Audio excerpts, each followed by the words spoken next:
Oh, it's November the 3rd, I think, 2025. We're out here in Carrollton, Georgia. Got the old trailer pod out here, right? Just rolled up. And we're gonna be cleaning this roof. Now, I did this roof years ago, I think 5 or 6 years back. And they emailed back in the other day and said, hey, we wanna get our roof cleaned again. And they're in prime territory to get roof stains because this front side never gets any sun. So guys, we usually give our residential clients a 3-year guarantee for roof cleaning. They're going to get at least 3 good years out of it, but eventually that is going to start coming back. Somewhere around year 5 to 7, it's going to be ready for another roof cleaning, which is good, right?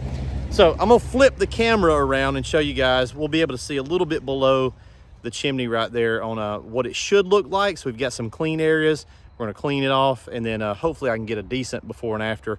We'll see. Usually the after shot's hard to get because everything's wet, but let me flip the camera and show you guys what we're working on. All right, here we are. Like I said, Carrollton, Georgia. We'll be doing a roof cleaning on that today. If we zoom in around the chimney, you can see the clean areas right there, and that's just from water diversion. This is the north facing side. It's about a $600 to $700 roof cleaning. We're also gonna clean, just with the SoftWash method, the little paver walkway coming up here to the front. That'll be easy. More or less, we can run our hose out when we do the pump clean out at the end of the job and put a coat on this paver patio and get that cleaned up for them as well. That's easy. I always like to throw in something if we can. That's an easy thing that's not really any work for us, but it's a little extra for the homeowner. I don't always do that. You don't have to do that. The deliverable here is getting their roof clean. That's what they're looking for. But if I can identify something quick and easy, it's a nice little add-on. Overflowed the soap tank a little bit. We're getting everything loaded up. So he's got plenty of chem options here in the storage on the front. This is our 6-gallon chemical storage holder. Surfactant in one of them. Grabbed it. I guess it's cherry because I smell it. So we're ready. We're primed up. Pump pod's on. Everything in here is rocking and rolling, right? Pumps in there, battery bank. So we're going to be using the 16. Not going to need the pressure washer really on this. 200-gallon water. Once we get the tank completely filled, we're going to come back with the garden hose and start flooding this downspout extension, because the two gutter lines, they tie in together over here, right there. It's going to run out this way. Now this blacktop's pretty old. It's not, it's not fresh blacktop, so I'm not too worried about that. As long as we lay a garden hose right there and flood it, we'll be good. We won't have any kind of runoff issues. So we've got the little A-frame ladder out, but we really ain't gonna need it. We can hit all that from the ground with the super pump, no problem. The trick here is finesse, okay? Lots of surfactant. We're on a 6% soap yield, or bleach yield, I'm sorry. So full value, we're gonna put about a 6% application on this and a good bit of surfactant in the line just to get it to stick. It is a slightly steeper pitch. I guess it's probably a 10-12 pitch. So we're just trying to make sure we get a coat on it and not overdo it. That's the most common thing you see guys do. They just put too much chem on, which creates more runoff, which creates problems on the ground level. Other than that, vegetation's pretty forgiving. They have gutters, won't really be any dripping. We'll rinse everything down anyway, just for the hell of it. But yeah, it'll be easy, man. It'll probably take about 30 minutes. This is gonna be a quick one. And you think the trailer pod can do it? You think? I think he can. Hell, I believe he can do it. We got all kind of firepower on this baby. All right, we'll get started. I want to show you guys one other thing.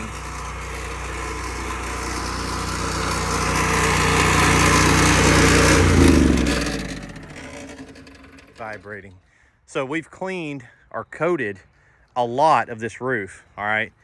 And we don't even have enough runoff yet. Nothing's even coming out here. And that's what you're looking for. You're wanting precision surgical application, lots of soap in the line, heavy surfactant when you're doing these roofs, especially the steep ones. So think about this. We got all that coated and ain't even nothing come out there yet. So if you guys are out there cleaning and you're doing a section, say this big, and you just got gobs of chem coming out of the gutter or the downspout extension, you're doing it wrong. You're putting way too much chemical down.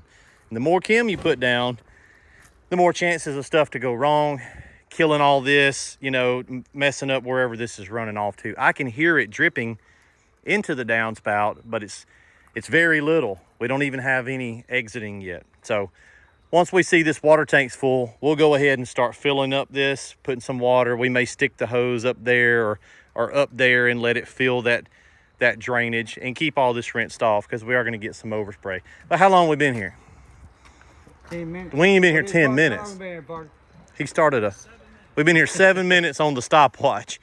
And like I said, if I wasn't doing a bunch of extra BS to get a photo, we would have the roof completely coated at this point, and we'd just be sitting here. And that's the key. Tell me if, Lee, are you like this? Because I'm like this. I have to fight myself to keep wanting to spray it. Oh, yeah. But it's a less is more thing.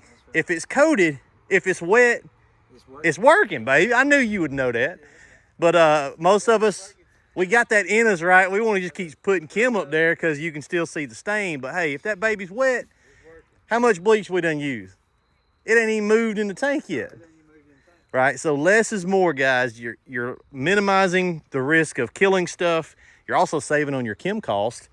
A little bit goes a long way if you apply it correctly. You didn't need that ladder, did you? No. Super pump don't care about that. It's shooting that. It's super pump. That's what I'm just. It's old habits are hard to break. He's talking about that 5-gallon old Delavan looking at. Hey, get that ladder off and then put it back up. Now we'll sit here a few minutes. That way you beat folks arm wrestling. That's right. Even if they are left-handed. Can you tell? I don't know if they'll see it on camera, but this is already basically clean. So we'll let this sit. We'll rinse all this off. But that's it, man. Well, we about $650 job, I think. Pretty good. That ain't bad. Hey, that ain't bad with your clothes on. You can't make no money. Can't make no money. Ain't worth a damn. All right, we'll check in a few minutes. Like I said, all told, we'll be here about an hour. So we'll see you guys in a sec.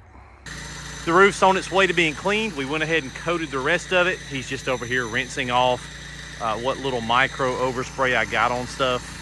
Can't really help but get a little bit on there. We're also being really careful here around the weatherhead. But that's it. Went ahead and treated the sidewalk again down here towards the lower side. We're back on water on the super pump. Guys, I don't feel like we probably used 10 gallons of SH. Homeowners are stoked. We'll piss around here for another little bit and we'll go on. I think we're gonna try to do another one, a house wash or something. We may do their sidewalk here in the back for them. That's an easy little 20-foot long sidewalk, concrete. But that's it. Look, if you're charging correctly, these are your favorite ones to do. Little house, roof cleaning, 1 or 2 story, you know, even up to a 3-story super pump, pop it from the ground, $500 to $700, you're in and you're out. So we'll see you guys in the next video. Check out the links down below. Peace out.